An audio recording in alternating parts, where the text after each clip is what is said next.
Гледайте мача от втора Бундеслига. Гройтер Фюрт Санкт Паули.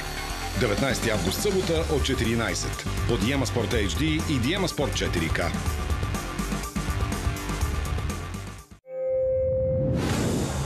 Плимут вече опроверга скептиците и показа, че мястото му е в Чемпионшип.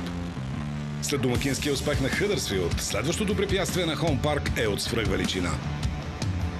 След предишното си изпадане, Саутхемптън трябваше да изстрада половин десетилетие далеч от елита. Този път решимостта на светците за бързо завръщане е завидна. Гледайте Плимут Аргайл Саутхемптън. 19 август събота от 14:30 по Диема Спорт 2 HD и Диема Спорт 2 4K. Абонирай се за Диема Екстра или Play Диема Екстра.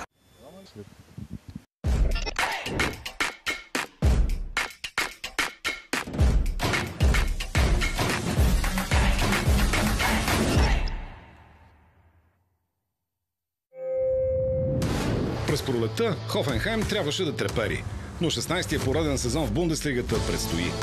В Зинсхайм едва ли мечтаят за Шампионска лига, както преди, но купнеят за прогрес. Госта на старта Фрайбург вече е с европейско потекло, а новото настъпление към континента започва с дерби на Южна Германия.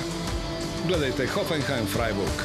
19 август събота от 16:30 по Диема Спорт HD и Диема Спорт 4K. Абонирай се за Диема Екстра или Play Диема Екстра. След 3 месеца тишина, Анфилд отново е готов да избухне. Първият домакински мач за Мърсисайдци това лято ги изправя срещу Борнемут. Блестящото оцеляване на черешките миналия сезон явно не бе видяно в клуба като черешка върху тортата. И сега сезона започва с нов европейски треньор. Кръщенето на Андони Ираола срещу кръстника Юрген Клоп. Ливърпул Борнемут. 19 август, събота от 17 по Диема Спорт 2 HD и Диема Спорт 2 4K. Абонирай се за Диема Екстра или Play Диема Екстра.